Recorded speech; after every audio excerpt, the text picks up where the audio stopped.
would solve his money problems. And the trouble is, every time he got a pay raise, he got bigger problems.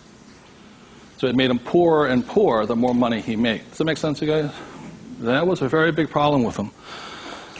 And then the third thing I realized by having two dads and having two contrasting points of view was that there's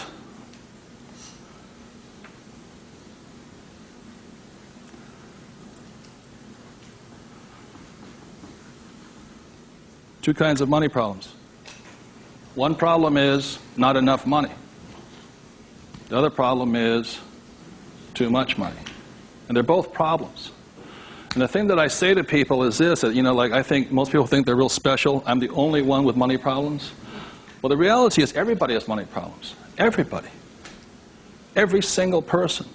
Every company has money problems. Every country has money problems. Every government has money problems. Everybody has a money problem. What makes you rich or poor or middle class is how you challenge or handle the problem. And what most people do, since, so most of us came from families where the problem was too much or too little. Too little. And that becomes our idea. We think money is scarce, hard to get, work hard for it. Very popular idiom going around today suggesting that the way you get rich is cut up your credit cards. Oh, man. Live below your means. Those are poor people's mentalities. Save, go long term, buy mutual funds. And it's not a rich person's way of thinking. I love my credit cards. They make me happy.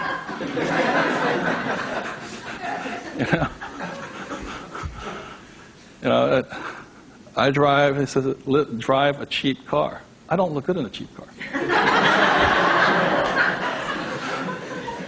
I don't feel good. Now, the point I'm making here, again, there's poor, middle class, and rich. And very early on in my life, I really realized that being poor and struggling did not look good on my face. I did not like it. But I grew up in a family that if you were rich, the idea was that you were crooked, evil, not caring, inhuman, not generous, and all that stuff. So if I said I want to be rich, then I went against my family's values. It was tough having that. Now, the other thing I saw was that by my rich dad managing his money well and becoming a business owner and an investor, that he got richer and richer and richer. Then he had a different kind of problem. His problem was too much money. And my rich dad said to me when I was about 18 or 19 years old, he said, son, there's two kinds of problems. Not enough or too much. Which one do you want? And at that point,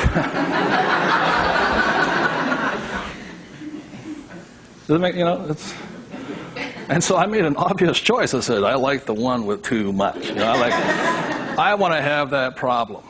And it's a very big problem.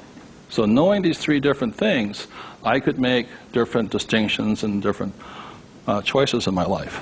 The big point I want to make today is that money comes down to fundamentally a choice. That's all it is.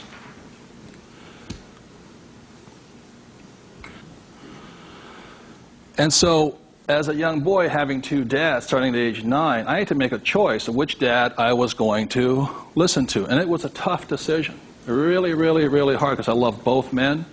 Both men were big men. If there was a role model that they filled, they were tall, and they acted like John Wayne or Robert Mitchum, not Pee Wee Herman. They were big, strong, powerful, good, honest, hardworking men. I love them both. But their ideas were almost polarized, completely opposite. And that's why in Rich Dad, Poor Dad, in the book, I write that Robert Frost's poem, I think The Road Less Taken or The Road Less Traveled, I had to make a choice of which one I was going to listen to. Which one was I going to follow down the path? And I made that choice. And it was a hard decision because I had to go against my whole family's culture, beliefs, and they're all school teachers. When I came back from Vietnam, they said, I got my bachelor's degree. I got that Bachelor of Science. They said, now, son, you are going for your master's, aren't you? I said, I kind of doubt it. He said, but you won't get a good job. You get a better pay raise if you have a higher degree.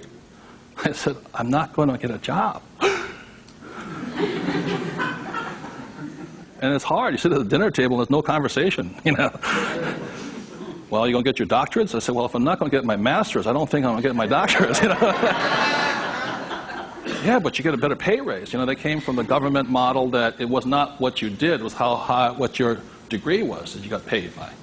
And that's their reality. It's not my reality. So I had to make a choice.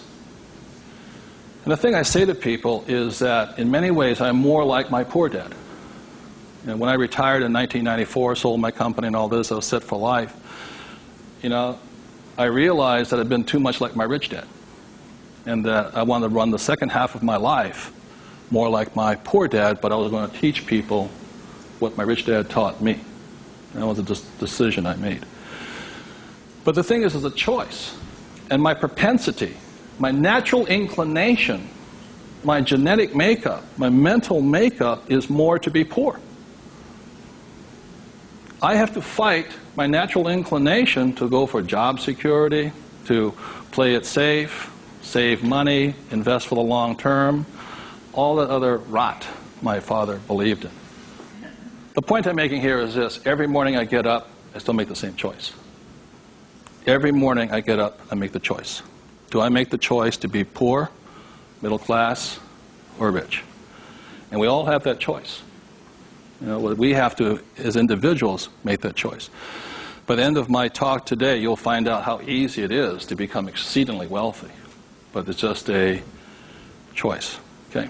So my intention is to maybe shake some of your core values. You know, think about the way you think, change the way you think. You may want to make some new choices and things like this. That's my purpose. So what I'd like to ask you to do is you find a partner. I'll give you about 30 seconds, and you can just talk it over. You talk about what your parents taught you, what choices you had, but more importantly, talk about this subject here. It's just an idea. What were some of the ideas you got from your family? The idea that you think you work harder and make more money, will that make you rich? I don't think so. And there's only two kinds of money problems. Which one do you want? If you're sitting by yourself, break out a notebook and just write down some of your thoughts. Because really, it's just your ideas that cause you to be rich, poor, middle class. So we take about 30 seconds and discuss with the person next to you some of these ideas. Thank you.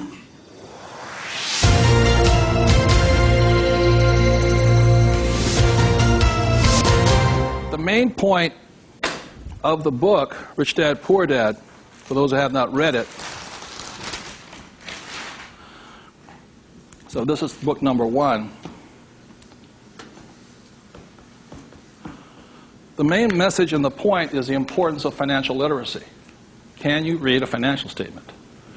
So, again, comparing my rich dad and my poor dad, the school teacher, was very word literate. I mean, he read a novel a week. He read constantly. And he used to say to me, you know, readers are leaders and leaders are readers. I said, good. And I go see my rich dad, who didn't read that much. He says, but the difference between your father and I is I can read I can read numbers.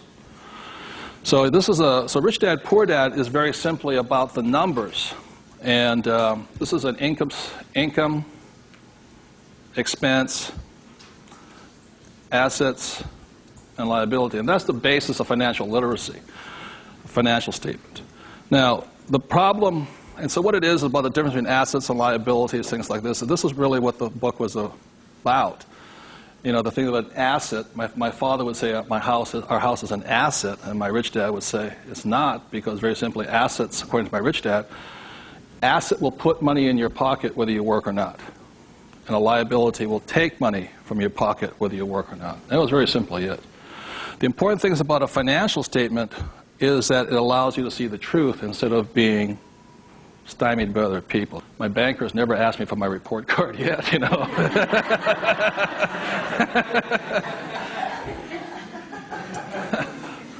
And what your banker asks for is your what? Financials. Because what a banker wants to see is your financial intelligence, not your academic intelligence. And both are important. Academic intelligence is important, you know, forever. But so is financial intelligence. So my rich dad said your financial statement is your report card once you leave school. And the problem is 99% of the people leave school and they don't have a clue what a financial statement is, much less what a checkbook is. You know, they know credit card, but they don't